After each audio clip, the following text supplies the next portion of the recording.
un tema pues muy importante para las organizaciones, para todas las actividades de ambiental, social, gobierno, que es un poco los temas que han tocado ahora, digamos, de violencia basada en género. Y en muchas organizaciones de pronto nosotros no tenemos como la posibilidad o los mecanismos como para realizar y hacer blindarnos sobre todo este tipo de ataques o de violencia basada en género que en las organizaciones día a día se nos va presentando. Hoy nuevamente, pues en nuestra invitada de honor, pues María Angélica Cortés estará aquí presente.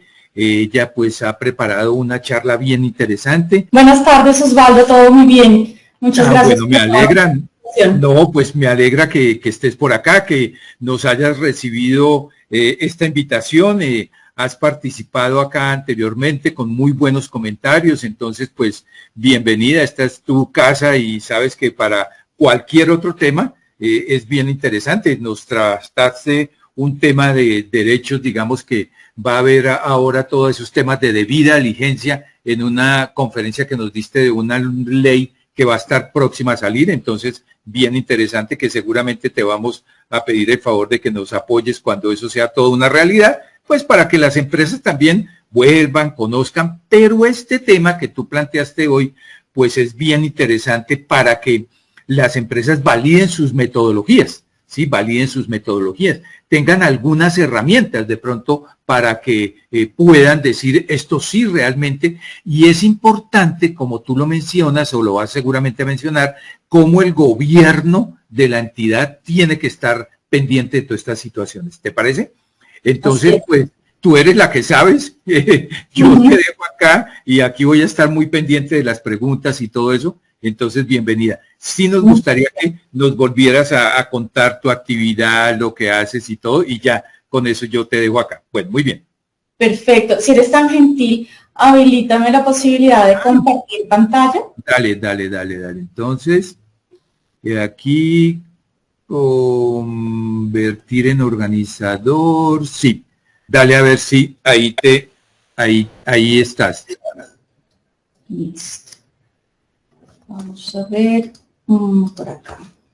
Bueno, pues muy buenas tardes para todos. Realmente, pues, para mí este ha sido un ejercicio muy gratificante, tanto escuchar las conferencias de otros expertos en otras temáticas, como traer algunas de las que he venido trabajando durante mi experiencia profesional y compartirles pues a ustedes las herramientas, un poco la actualización sobre lo que ha sucedido.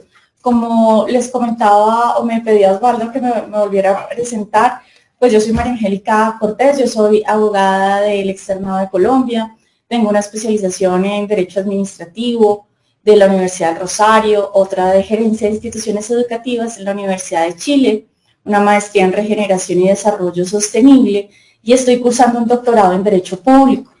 De mi gusto, totalmente, las temáticas en torno a los derechos humanos, frente al tema del bienestar también de las personas y propiamente pues de los colaboradores y de las diferentes comunidades que hacen parte de una empresa. Pues sé que acá tenemos una audiencia de personas con unos roles de responsabilidad, de toma de decisiones. Entonces quería como traer esta propuesta de que conversemos sobre entornos laborales seguros. ¿Y seguros en qué aspecto? Que dejemos como de reaccionar, sino que estemos en el campo de la prevención y la gestión estratégica del riesgo, de las diferentes formas de discriminación que pueden existir, pero principalmente de las violencias basadas en género, que no es un asunto de moda, realmente creo que es la evolución de todos unos antecedentes históricos en los cuales los derechos de las personas, los derechos de las mujeres se han venido consolidando, pero esto conlleva que la cultura también de las comunidades, de las empresas, se vayan actualizando frente a asuntos que usualmente o regularmente quizás estaban normalizados o no observados, y pues realmente creo que a nivel nacional, a nivel internacional, tenemos lamentablemente noticias continuamente sobre este tipo de asuntos. Recientemente en uno de los principales canales de nuestro país, ¿no? Como la toma de decisiones de desvinculación de personas por este tipo de riesgos supuestamente concretados frente a mujeres. Entonces es bien importante que nosotros sepamos los riesgos que hay, pero sobre todo la gestión que también se puede hacer para prevenirlo. Entonces el día de hoy esos son los objetivos: comprender el fenómeno, entender la normativa que hay, porque actualmente la normativa es mucho más fuerte, que identifiquemos los riesgos que tenemos como administradores o en los roles que estemos, sea desde cualquier gerencia, realmente sea también desde el compliance, igual también como colaboradores y como sujetos de derechos en una sociedad. Creo que es muy importante tener acceso a esta información. Entonces, ¿qué ha sucedido en Colombia, ¿no? En Colombia el antecedente que tenemos es la Ley 10 del 2006, que es la primera vez que se regula el acoso laboral en Colombia. Y esto es con un enfoque reactivo, es decir, el evento se tiene que haber dado de manera continua en el tiempo, repetitivo, y se tiene que haber comprobado. Hoy en día, el cambio desde el 2025 en cuanto a la normatividad y también con la reforma laboral, el enfoque ya no es reactivo, no es cómo sancionamos, cómo le damos manejo a esta situación, sino cómo la prevenimos. Y el futuro que se viene es que sea un enfoque sistémico y un enfoque en el que también seamos muy conscientes de la corresponsabilidad que se tiene al hacer parte de una organización, al liderarla y pues por supuesto como sujetos de derechos. Entonces, ¿qué tipo de manifestaciones se pueden encontrar en cualquier organización? Hay diferentes tipos de manifestaciones que son comentarios que otrora estaban normalizados y creo que todavía prevalecen en nuestra cultura. Diferentes tipos de microviolencias, prácticas de exclusión, prácticas de abuso de poder y también el mutismo, ¿no? El aislar, el silencio organizacional, la desidia frente al observar este tipo de comportamientos o al no denunciar por temor a perder el trabajo o a no intervenir si uno es testigo de alguna de estas tipos de comportamientos, pues se tiene la obligación de denuncia, ¿no? Pero es como le damos las garantías a las personas para que efectivamente lo puedan hacer. Entonces el mayor riesgo no es la violencia visible, porque hay diferentes tipos de violencia y en un país como el nuestro, pues lamentablemente la violencia ya está en el subtexto y hay cosas que las organizaciones pueden dejar de ver porque no es quizás su prioridad, porque están enfocados en resultados, lo cual está bien, pero hay que ver esos resultados cómo, ¿no? Es decir, que no sea eludiendo pues temas de esta responsabilidad. Antes también se pensaba que esto es del resorte absolutamente privado de las personas, ellas verán qué hacen, cómo se autodeterminan, son adultos, pues por supuesto el derecho de autodeterminación existe, pero hay una corresponsabilidad. ¿Cuáles son los factores de riesgo principales que nosotros tenemos que comenzar a hacer el ejercicio, ¿no? Factores organizacionales de riesgo: cultura permisiva, liderazgos no formados o no revisados, ¿no? Hay que saber qué tipo de liderazgo tenemos o tienen las personas con las que nos relacionamos o a las que también lideramos. Falta de rutas claras para hablar de este tipo de asuntos, el miedo a denunciar, que ya se los mencionaba, y la falta de confianza en las garantías de la entidad, así como la falta de confianza en la administración de justicia. Sin embargo, hay muchas formas de sanciones. Sociológicamente también está demostrado, y desde el derecho disciplinario, desde el derecho penal, que la sanción social existe, ¿no? Entonces, el hecho de que las personas tengan una sospecha o puedan rodear a la presunta víctima validando lo que quizás está transmitiendo y generando también una cultura clara y expresa en cualquier organización de una tolerancia cero a este tipo de comportamientos. Son declaraciones que hoy en día es pertinente hablar, es pertinente ponerlo en la mesa y es necesario declararlo. ¿Y en dónde se declaran este tipo de cosas? Pues en todas las empresas claramente debe haber un propósito, claramente hay unos objetivos misionales, y en esos objetivos misionales, en esas declaraciones casi siempre lo encontramos de forma muy genérica, pero hoy en día también es necesario hacerlo explícito, una tolerancia cero a cualquier forma de discriminación, porque sabemos que hay muchas, hoy vamos a hablar de las violencias basadas en género, pero hay otras formas de exclusión claramente, y pues dar las rutas para que la gente pueda advertirlo, ¿no? Y esas rutas también ya las da la ley. Entonces, en general las organizaciones no fallan por la falta de protocolos. En la actualidad es necesario que todas las empresas generen un protocolo de prevención de violencias basadas en género. Es necesario que lo expresen claramente en el reglamento interno de trabajo. Es necesario que nos actualicemos también en la estructura de los contratos que tenemos, que no son solamente también para los empleados, sino incluso para los proveedores o con las partes interesadas con las que tenemos relacionamiento, manteniendo esa postura de tolerancia cero hacia este tipo de comportamientos. Entonces, una vez se tengan estos instrumentos que son las declaraciones de la institución, su protocolo, su reglamento interno de trabajo, su comité de convivencia laboral, que ya les voy a compartir cuáles son los elementos que debe tener el comité de convivencia laboral y qué es lo que hace. Y obviamente que funcionen. Regularmente esto está en las gerencias de talento humano que les corresponde, los procesos de investigación y sanción que correspondan.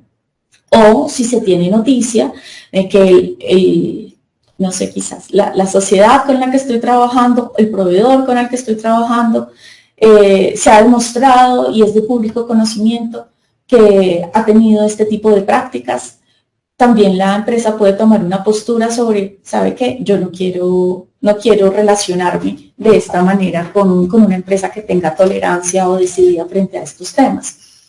Entonces, las herramientas, por supuesto, son de cualificación y capacitación al personal, que es lo que también en gran parte estamos haciendo hoy, de poner los temas sobre la mesa en la agenda de quienes toman decisiones, hacer unas estrategias de comunicación efectivas con los colaboradores.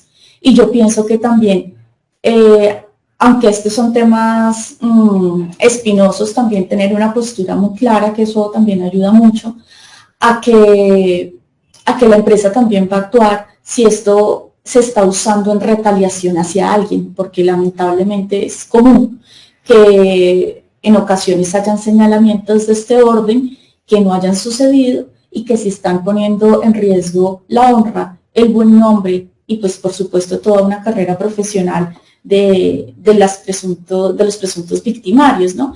Entonces también hay que ser claros que esto no se puede usar como una herramienta de retaliación y que se le da la oportunidad de escucha a ambas partes, que se hacen las investigaciones correspondientes, que se cuida la intimidad y la confidencialidad de la gente, pero pues deben ser asuntos pues llevados con mucha diligencia.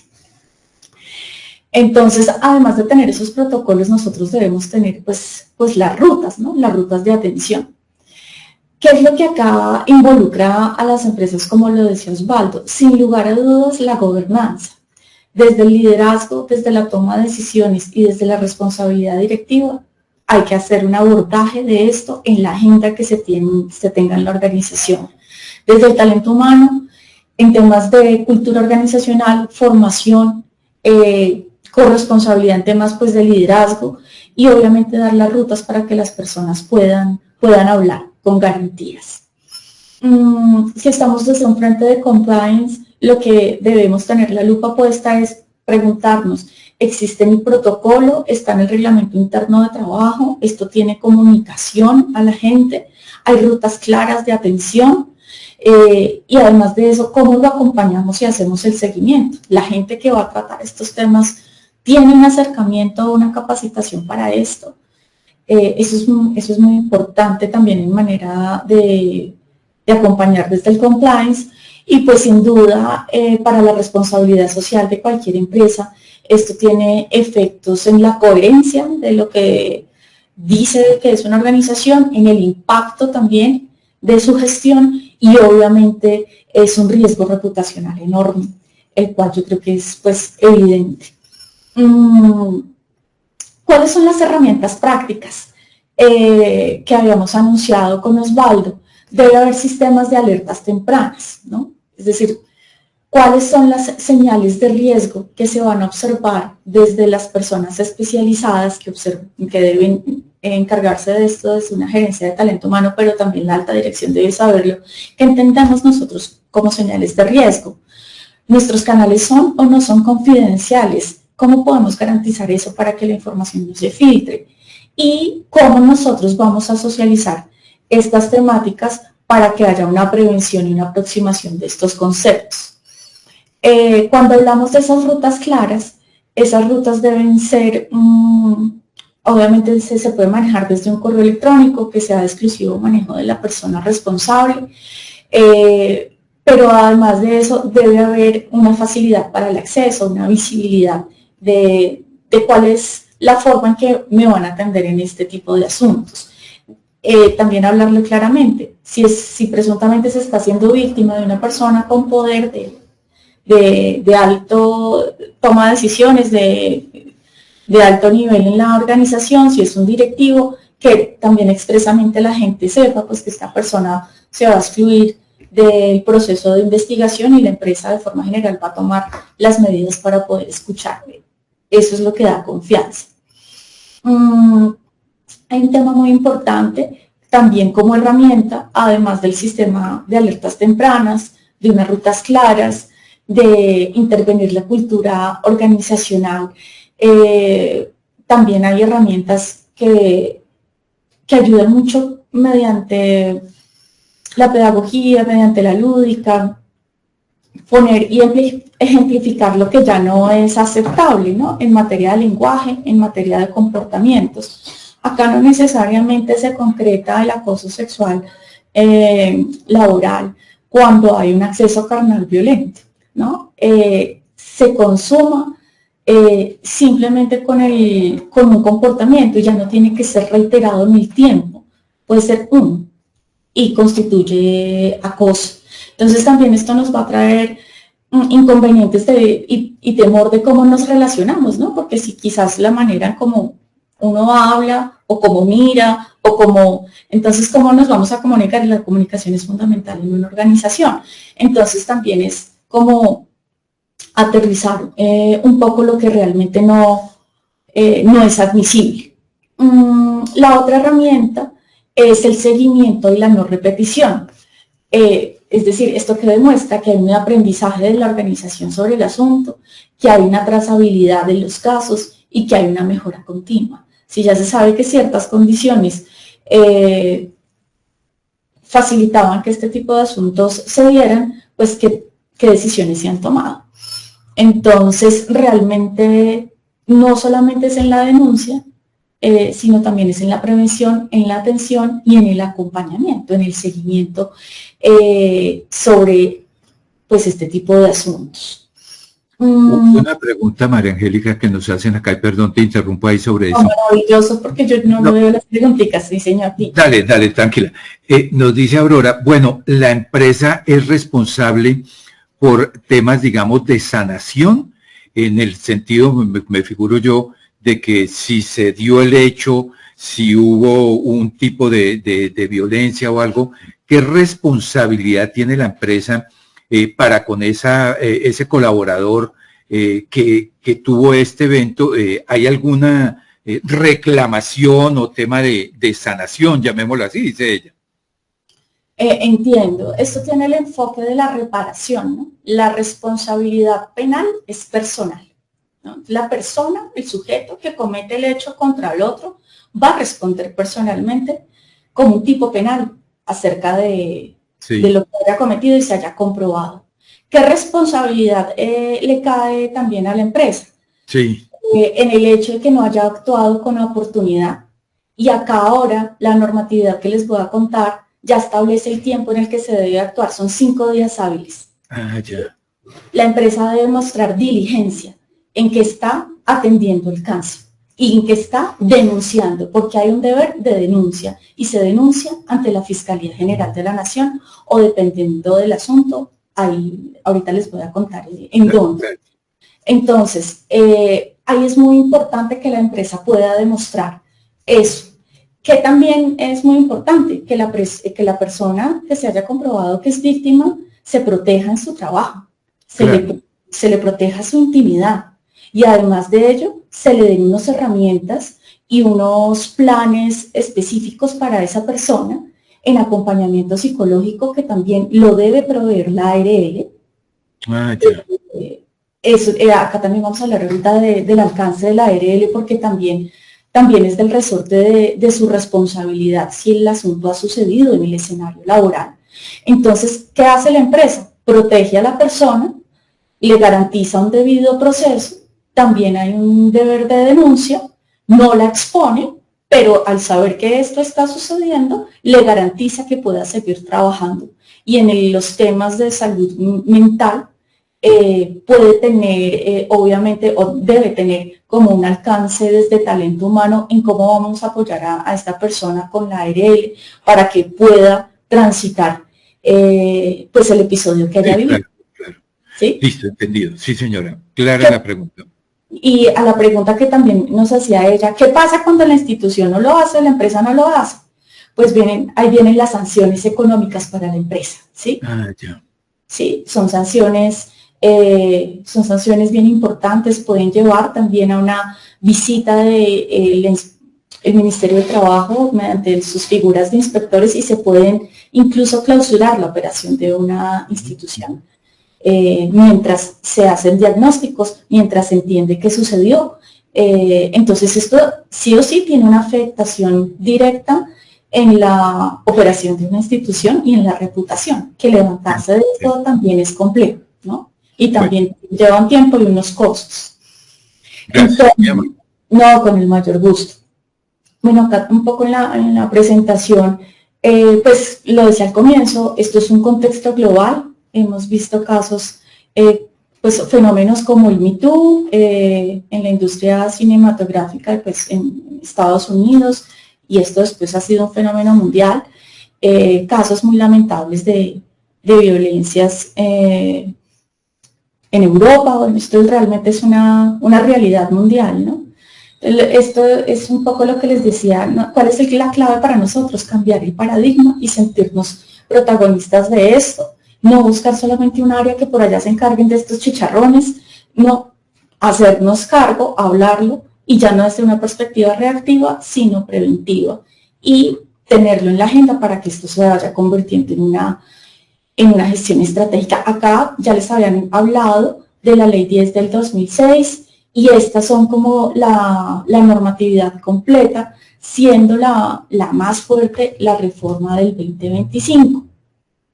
La Ley 10 desde que nos hablaba del acoso laboral, y ahí se instaura la figura del comité de convivencia. Hoy en día todas las empresas debemos tenerlo, pero ahora cambiaron las condiciones para que del funcionamiento del comité de convivencia. Entonces, pues ya voy para allá. En la resolución 652 del 2012 nos habla del funcionamiento del comité. Esa resolución todavía tiene efectos de forma general, pero también fue abordada por la reforma del 2025. La ley 1257 del 2008 expresamente condena, habla, regula la violencia contra la mujer. Entonces es importante tenerlo visto, estas cosas ya están normadas, a veces estamos sobrenormados, el tema es la aplicación. La ley 2365 del 2024 habla del acoso sexual laboral y obliga a reportes y a transparencia, y al registro en el CIVIGE. ¿Qué es el CIVIGE? Es el sistema de la Secretaría de Salud, donde en el momento en que nosotros tengamos conocimiento de una violencia basada en género, que puede que suceda dentro de la organización, o puede que sea una de nuestras colaboradoras que está sufriendo eso en su entorno familiar, las personas que sean designadas en la empresa, puede ser esto desde una secretaría general, puede ser esto desde la oficina jurídica, puede ser esto desde la gerencia de talento humano, hayan unas personas responsables a reportar esto en la Secretaría de Salud. ¿Para qué? Para que a esas personas las rutas de responsabilidad en el nivel distrital, departamental y nacional les hagan acompañamiento y seguimiento, porque ese es otro asunto. Cuando las personas empiezan a tener confianza en lo que hacemos en las organizaciones, nos vienen a contar la violencia que sufren en casa, ¿sí? Y entonces uno ahí como en el alcance de sus funciones diciendo, pero pues ahí no tenemos nada que ver porque esto no es con la empresa. No, pero estamos sabiendo que hay una vida en riesgo, quizás de menores de edad. Entonces la empresa no se puede hacer responsable de todo eso, pero sí tiene el deber de registrarlo y de decírselo a la Secretaría de Salud y decirle a su colaboradora, estas son las rutas donde usted se puede atender. Y desde acá le vamos a dar acompañamiento con el ARL para que usted pueda atravesar esta situación. La resolución 3461 del 2025 habla expresamente de la prevención desde el enfoque de género, expresamente pone las capacitaciones obligatorias para todos los niveles. Entonces, esto también se puede trabajar con la ARL, con el área jurídica de la organización, para que hayan capacitaciones en todos los niveles, desde las personas que toman decisión hasta las personas que trabajan en la organización. No importa el rol. Por ejemplo, en la organización que yo trabajo, ya hemos llegado al nivel de hacerle unas sensibilizaciones específicas al personal de aseo, que son proveedores, al personal de seguridad, en el explicarles cómo actúa la organización si sucede esto, porque en ocasiones son los primeros que pueden evidenciar una vulnerabilidad de este orden. Y también les tenemos un acercamiento al cómo deben tratar con perspectiva de género a las personas, ¿no? Entonces, si ven a una mujer trans, le tienen que preguntar su nombre identitario. ¿Cómo gusta usted que yo la anuncie? ¿No? Y no presumir que como quizás yo estoy entendiendo que luce como un hombre que está vestido de mujer, o le pido la cédula y si la persona no ha cambiado su nombre porque no quiere hacerlo, porque todavía no lo ha hecho, pues yo le diga por el nombre del género del cual estaba transitando. Igual esas son decisiones de las personas. Entonces es un terreno difícil porque uno no necesariamente, no todos sabemos, yo creo que todos lo estamos aprendiendo en ese relacionamiento, pero es decirle a la gente la clave, mire, usted se comunica de ser humano, de persona a persona, ¿sí? Y le pregunta, ¿a usted cómo le gusta, cómo usted quiere ser llamado, ¿no? O cuál es su pronombre. Entonces, por ejemplo, en mi caso, ya estamos en ese nivel, en la socialización de este tipo de cosas, no solamente nuestros colaboradores, sino también los proveedores. Y eso ya va generando un ambiente de coherencia. Y realmente las personas, pues, hasta ahora, en muchos casos, se están aproximando, pues, a estas realidades. Esta capacitación ya no es facultativa, es obligatoria. Y debe haber un seguimiento y un interés por la salud mental de los colaboradores. La ley 2466 del 2025, que es esta reforma que yo señalo acá, es donde se da el cambio estructural. Entonces acá ya no se exige la reiteración, antes tenía que ser repetido en el tiempo. Y eso pues tiene unos efectos probatorios en ocasiones complejos. Ahora ya no es que debe hacer muchas veces y de diferente naturaleza, sino con un solo hecho puede ser acoso. Esto está totalmente respaldado por la Organización Internacional del Trabajo, por los convenios de la OIT. Entonces, pues es un tema también de globalidad. Cuando uno va a comprender estos fenómenos, uno dice, ¿cómo se manifiestan? ¿Cómo pasan estos fenómenos? Entonces hay microviolencias, hay comentarios normalizados, hay exclusión, hay abuso de poder y a veces puede que no haya acción, pero sí silencio, desidia u obstrucción para que la gente hable, ¿no? Deslegitimar la situación. Bueno, acá ya había pasado por las Solo, María Angélica, entonces, para tener una idea antes de la siguiente filmina nos queda claro que un gran apoyo es la ARL en la cual nos podemos basar y que trato de entender que es casi un tema obligatorio de ellas apoyar a la empresa, digamos, para este tipo de capacitaciones y normatividades. Es más o menos eso, como porque sí. Veo que tú, el área, digamos, de aseo, vigilancia, no se me ha caído, no había caído en cuenta en ese modelo, o sea que esa es una buena opción para utilizar ese servicio. Claro, porque uno tiene muchos proveedores, ¿no? Claro. Entonces, la administración de riesgos laborales acá tiene todo que ver, ¿sí? Porque tiene que haber medidas preventivas para este tipo de situaciones.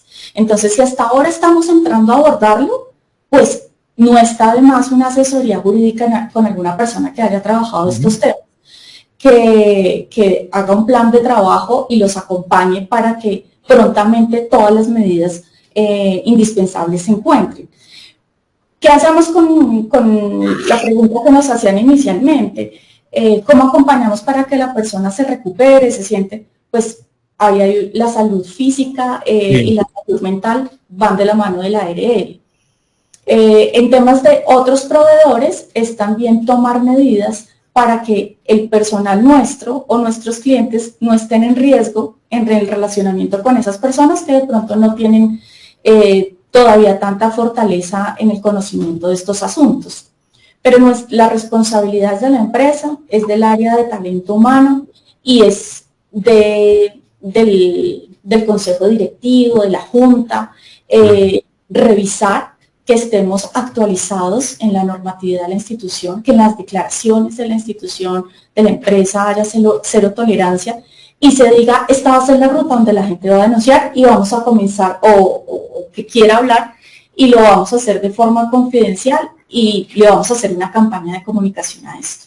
Sí, o sea que, perfecto, o sea que esa sería, cuando yo haga debida diligencia, podía llegar hasta esos límites en su momento, digamos, de poder ver con ese tercero cuáles han sido sus planes de capacitación sobre ese aspecto de género y todo eso. ¿Llegaría hasta ya una posible debida diligencia? Sin lugar a dudas. Y además hoy en día yo creo que en los procesos de negociación de los servicios, que también son bastante onerosos, cuando uno llama a los posibles proveedores con una convocatoria directa sobre una prestación de un servicio, pues uno tiene sus cuadros comparativos de precio, de servicios, pues qué tal si metemos este criterio, ¿no? Usted tiene esto en su empresa y sus colaboradores que van a tener relación con los míos y con mis clientes están formados para esto. Y si uno dice sí, pues que eso puntee para la elección de ese proveedor. ¿Sí? Ah, interesante. Qué bueno. Eso es una buena medida. Dale, gracias. No, con el mayor gusto. Bien, modalidades de acoso, ¿no? Hay diferentes modalidades de acoso. Está el maltrato laboral. En el maltrato laboral, y ustedes van a decir, pero, uy, esto es muy subjetivo, esto es de muchas interpretaciones. Sí, pero hay que entrar en esas realidades que sí existen y hay que buscar también cómo las personas se comunican, cuáles son los códigos para comunicarse, cuál es esa convivencia de esos colaboradores, que se sepa que se está observando, porque no es admisible ningún tipo de maltrato. Entonces, ese tipo de cosas en que se dice, no, pues que yo hablo así, sí, puede que usted hable así, pero no le está faltando el respeto a nadie, por el hecho de que tenga un tono de voz duro, o no sé. Pero realmente sí está tipificado ya en este nivel como tan sencillo o de la cotidianidad, que no necesariamente tiene que ser solamente un acceso carnal violento. Entonces, ¿Qué tipo de modalidades de acoso existen? El maltrato laboral, que son humillaciones, gritos, descalificación, privada o en público. Esto ya no solamente es cuando, no, es que fue una reunión que había mucha gente, no, en privado también ese testimonio hay. La persecución laboral es otro fenómeno. Esa persecución laboral, ¿en qué la podemos identificar? En las cargas excesivas de trabajo, en la presión sistemática y en la búsqueda de quitar quizás las herramientas para que la persona pueda dar el resultado que se le está pidiendo.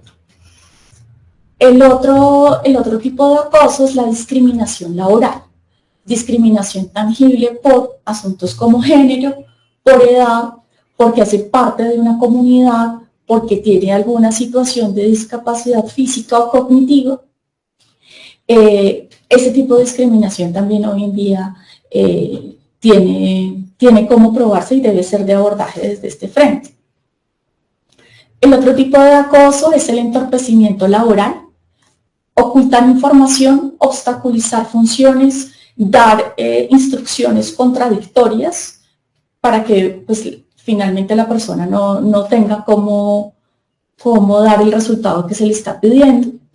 La inequidad laboral es otra forma de maltrato, que ese es un trato desigual, injustificado.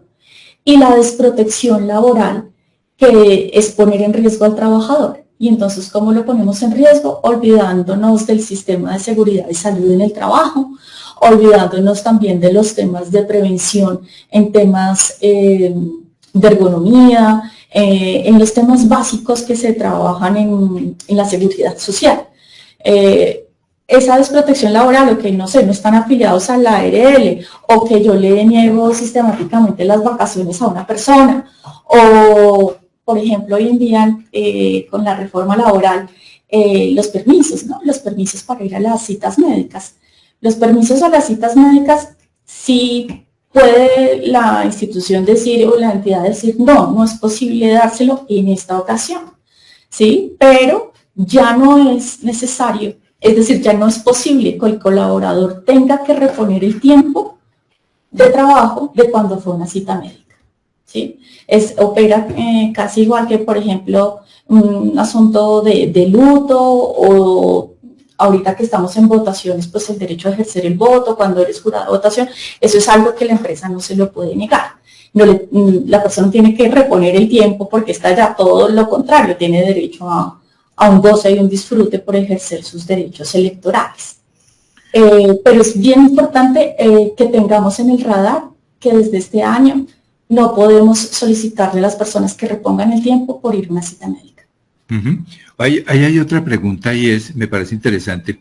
Hemos visto todos los tipos, digamos, de acoso, maltrato, persecución, discriminación, inequidad. ¿Qué pasa cuando se presenta fuera del lugar laboral? Por decir algo, dicen, bueno, un congreso, de pronto, salió un grupo de trabajo a una actividad extralaboral y sucede algo. ¿Cómo se contempla esa línea tan delgadita, creo yo, en que fue en la organización o algo? ¿Cómo nos puedes apoyar en eso, María Angélica? Una pregunta muy importante porque sucede muchísimo, ¿no? Sucede también en los eventos, pues, actividades de las mismas empresas, ¿sí? Es ahí también. ¿Qué pasa? Hay que diferenciar muy bien si la persona está en ejercicio de sus funciones. Si fue mandado, por ejemplo, en comisión para representar a la empresa, para hacer una gestión en otra parte, tiene sus viáticos, ahí estamos con cobertura de irresponsabilidad de la empresa, ¿sí? ¿Qué sucede cuando dos personas adultas deciden fuera del entorno laboral socializar, tener otro tipo de interacciones y demás? Si bien es cierto, no está localizado dentro de la empresa, ni en tiempo ni lugar cuando suceden las cosas, pero sí son empleados nuestros. Entonces tampoco nos podemos desligar de ello, ¿sí? No podemos garantizar la seguridad, no podemos garantizar un sistema de vigilancia para ver entonces las pruebas de qué pasó como en tal parte de la empresa, no podemos garantizar a qué horas entró y salió la persona para decir si estaban dentro de la organización, no, pero son empleados nuestros, entonces la víctima va a tener que convivir con su victimario cuando regrese al lugar de trabajo. Y ahí es donde nosotros tenemos que tomar medidas. Mientras suceden los procesos de investigación, también hay formas de hacer las cosas, porque el victimario tiene derechos, ¿no? Tiene derecho a un debido proceso, tiene derecho a ser escuchado, pero nosotros no podemos dejar que las condiciones sigan iguales ante la denuncia. ¿Cuál es la recomendación de ser posible? Separar a las personas si comparten el mismo espacio, que la interacción o la subordinación, porque es que este tipo de situaciones no solamente son de los jefes a los subordinados, esto puede ser entre pares, y esto puede ser incluso de una persona de un rango inferior hacia su jefe. Esto también es posible. Entonces, lo que hay que proveer es no aislar a la víctima, ¿no? Hay que buscar, mientras se hacen los procesos de investigación, y obviamente como son asuntos tan delicados, pues proceder con la denuncia. Hay que proceder con la denuncia ante la fiscalía y hay que reportar en el CIVIGE, pues dependiendo de la naturaleza del asunto, porque tampoco es, hay cuestiones de convivencia que para eso es el comité, y puede ser, sentí que me estaba viendo de una forma que me hizo sentir incómodo. Ok, ya ante eso no me voy a ir necesariamente a la fiscalía. Si eso lo vamos a hablar y vamos a entender cuáles son los alcances. Pero si ya está tocando a la persona, si ya hay otro tipo de hostigamientos, de mensajes, ahí pues sí tenemos que entrar como con más fuerza. ¿Sí? Gracias. Sí, señora. Listo. Vamos por acá. Listo. Pues mi limitación es que nosotros no debemos tener solamente ese enfoque reactivo y buscar pues que no haya repetición. Bueno, esto ya se los había comentado. El acoso laboral, una de las manifestaciones del acoso laboral es el acoso laboral de naturaleza sexual, pero pues por eso les hablé antes de las diferentes formas de acoso. Y en todos hay temas de poder, pero también les decía, esto puede ser entre pares y esto también puede ser de una persona de un rango inferior a uno superior. Eso también ya lo habíamos visto. Ok. ¿Qué pasaba con la ley 1010? En la ley 1010 ese fue un avance muy grande, imagínense 2006, pero tenía esas limitaciones del enfoque reactivo, porque se actuaba solamente ya cuando el daño se había concretado, y tenía una cobertura limitada, solamente en las relaciones laborales formales. Acá también hay una incidencia importante, porque ustedes saben que el contrato realidad es muy fácil de que se constituya. Entonces, en otra hora era, no, tienen que tener el contrato firmado, pero pues están comprobadas pues los tres elementos del contrato laboral, pues hoy en día aplica. Antes no se veía esto como un riesgo psicosocial.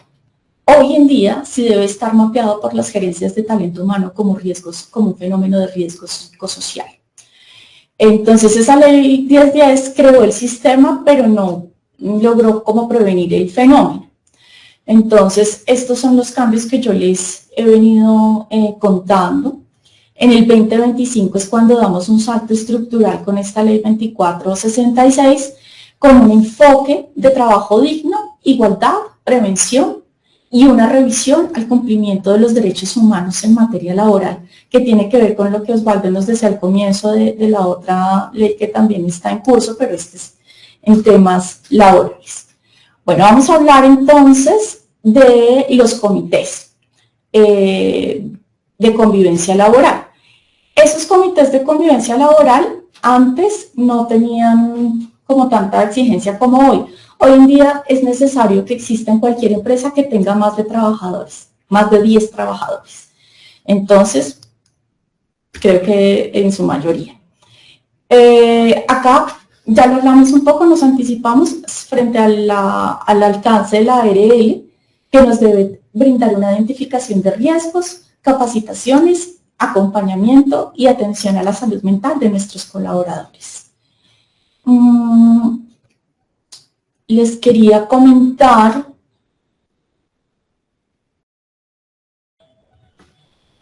bueno, de las percepciones de lo que puede ser considerado acoso. Hay tipos de comportamientos que es importante también, y ha sido una estrategia pedagógica interesante en mi ejercicio profesional, de decir cómo se ve el maltrato, porque las personas en muchas ocasiones no saben cómo, o piensan que es solamente una forma, un golpe, un grito, o de pronto piensan que eso es normal.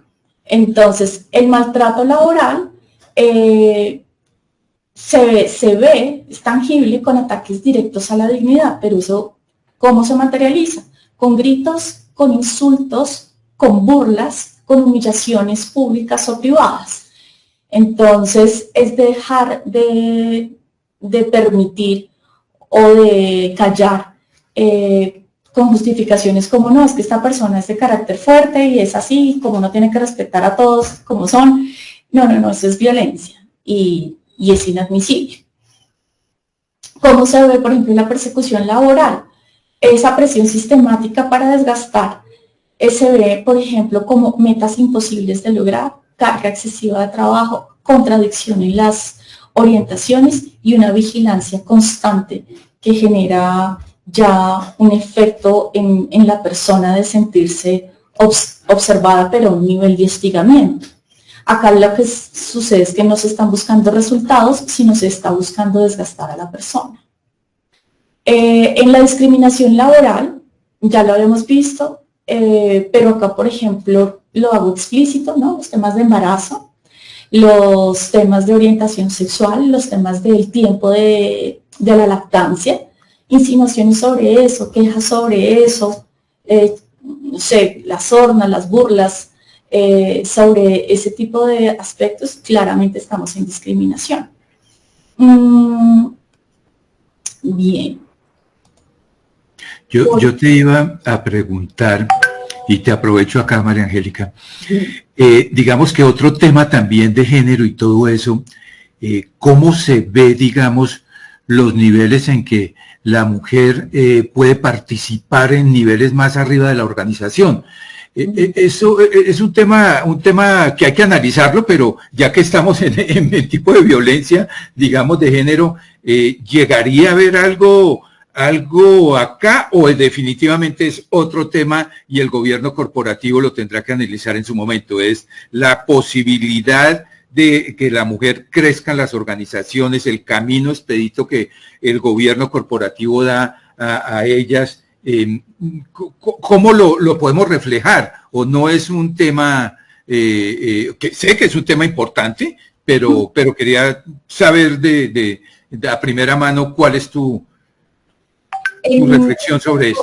En el sector público es ley, ¿no? Es obligatorio la paridad en los cargos públicos, que las personas, las mujeres tengan la misma representación que los caballeros. Sí.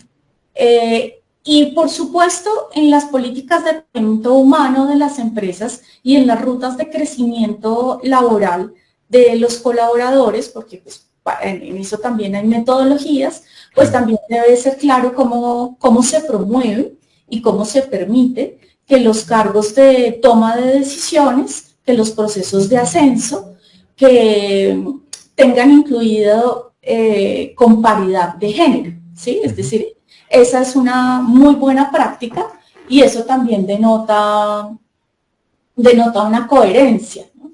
Pero si vamos a aspectos, pues eso está medido, hay muchos estudios sobre eso, donde el salario de las mujeres en ciertos sectores, creo que puede ser en la mayoría, pueden hacer el mismo trabajo que el hombre, pero el hombre tiene un valor mayor. Eso ha venido fluctuando y ha venido mejorando. Pero ¿qué pasa si la empresa lo mira, no?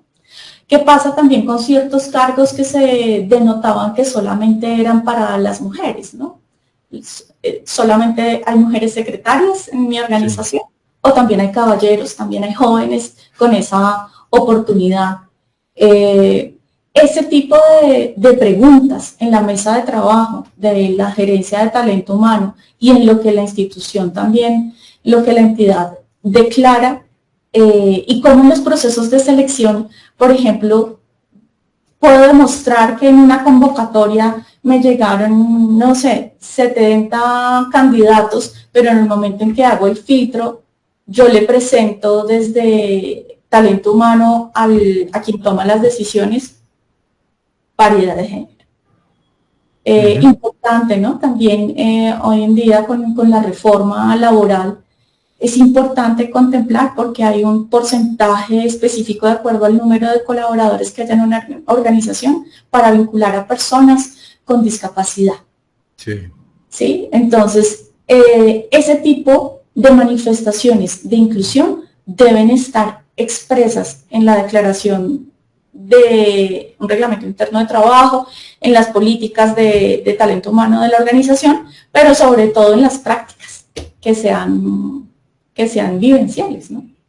Y que también sea normalizado, ¿no? También hay que tener mucho cuidado con caer en, vamos a mostrar a la persona no sé, a la persona en situación de discapacidad que contratamos, entonces es un asunto de hacer explícito, como si de una manera mal manejada a nivel de comunicación organizacional, ¿no? Así, exponerlo como un logro, digámoslo así, a la persona, utilizarla como logros, no, claro. O ascendió la señora fulana de tal, para que vean que las mujeres sí se están teniendo en cuenta.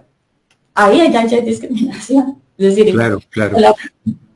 Te voy a aprovechar acá, dice Kelly.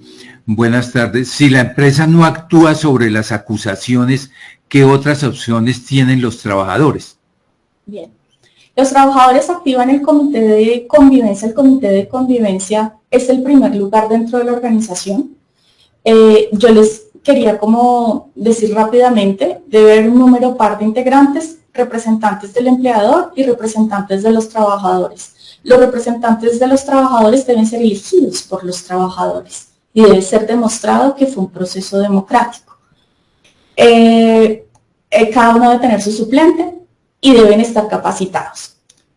El periodo es de 2 años y los roles dentro de ese comité no son de sanción, sino de escucha y de un canal directo a la administración que toma decisiones.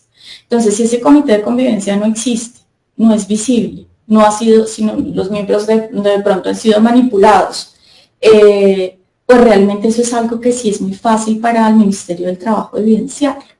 A la pregunta que nos hace la compañera, pues realmente si a la persona no la escucharon en el comité de convivencia, fue a su jefe inmediato y tampoco, las situaciones con su jefe inmediato, siguió el conducto regular y tampoco, fácilmente puede dejar la traza de la solicitud. Si va a una gerencia de talento humano y también en la situación es ignorada, perfectamente puede estar en el Ministerio del Trabajo poniendo la queja sobre el asunto o obviamente ante la Fiscalía General de la Nación. Perfecto. Pues también denotando que la empresa pues no hizo absolutamente. Sí, no actuó. Sí, total. Sí, entonces les estaba, y me queda ya poquito tiempo y me he excedido mucho. Bueno, les comentaba un poco de la composición del comité de convivencia laboral y acá es súper importante que la gente esté capacitada. ¿Por qué? Porque cada uno en su rol no es especialista en eso, ¿no? Entonces el contador, el ingeniero, el economista, no sé, la persona de servicios generales, van a atender este tipo de coyunturas y van a buscar fórmulas de conciliación entre las partes si el asunto es conciliable y si el asunto es de convivencia. Pero si ya hay una naturaleza mucho más grave, su obligación es de inmediato reportarlo al representante legal de la institución y a la gerencia de talento humano, donde ya se comienza la investigación y las sanciones disciplinarias que procedan y el deber de denuncia ante las autoridades competentes. Pero en el entretanto, por eso acá hay que actuar con mucha oportunidad. Les decía, ahora solamente hay un plazo de 5 días hábiles para atender a la persona, para escucharla, para tomar las medidas administrativas que sean indispensables de forma inmediata. uno puede tomar medidas también en temas de seguridad, en temas de horarios, en temas de que la persona no tiene que necesitar, no debe saber cuáles son las medidas, pero uno sabe dónde tiene las cámaras, uno sabe dónde están los recorredores, uno sabe ese tipo de cosas. Entonces, ahí también se demuestra diligencia por parte de la empresa, pero tenemos 5 días hábiles para atender el caso, escuchar a las personas con la debida confidencialidad, luego a la contraparte, hacer un análisis, formular soluciones y obviamente si es un caso de una naturaleza de un tipo penal, pues hay que denunciar desde el comienzo, porque pues esto ya se sale de la competencia de la empresa, la naturaleza penal. Lo que le corresponde a la empresa es la sanción disciplinaria. La empresa también puede tomar la decisión de decir, no sé cuál vaya a ser el resultado de la investigación, pero me reservo ante la duda continuar trabajando con este presunto victimario y lo puedes pedir sin justa causa. ¿No? Y pues con lo que corresponda de indemnizaciones y de obligaciones. Pero lo importante es que la empresa se haga cargo y sobre todo tenga los canales de denuncia claros para las personas, ¿no? No sé, crear un QR, crear un correo, para que las personas sepan a dónde deben dirigirse y haya gente que esté monitoreando esa información y que tenga la capacidad de respuesta. ¿Listo? Yo creo que me he excedido como esto. No, perfecto, buenísimo. Estuvo muy interesante y creo que a todos los participantes pues nos queda muy claro. Todo esto es un tema, pues fíjate tú con tu especialización y todo, que como decías, uno el profesional o el ingeniero o el administrador o bueno, hasta el mismo gerente, pues no tiene toda esta expertise para manejar un tema tan delicado como este. ¿De acuerdo? Entonces, pues bueno, te agradecemos el espacio tuyo, María Angélica. A todos los participantes, pues los invito a que le demos acá un aplauso virtual por la conferencia tan interesante que tuvimos hoy y creo que para una próxima vez pues te vamos a pedir que nos acompañes nuevamente. La gente quedó muy agradecida y sé que escuchan tus videos después, entonces hasta una próxima oportunidad y a todos pues nos veremos el próximo viernes con nuevos temas acá en el canal. María Angélica, un fuerte abrazo y estamos hablando en otra oportunidad. Y a todos los participantes, muchísimas gracias. Un abrazo y muchísimas gracias y bueno, estamos en contacto.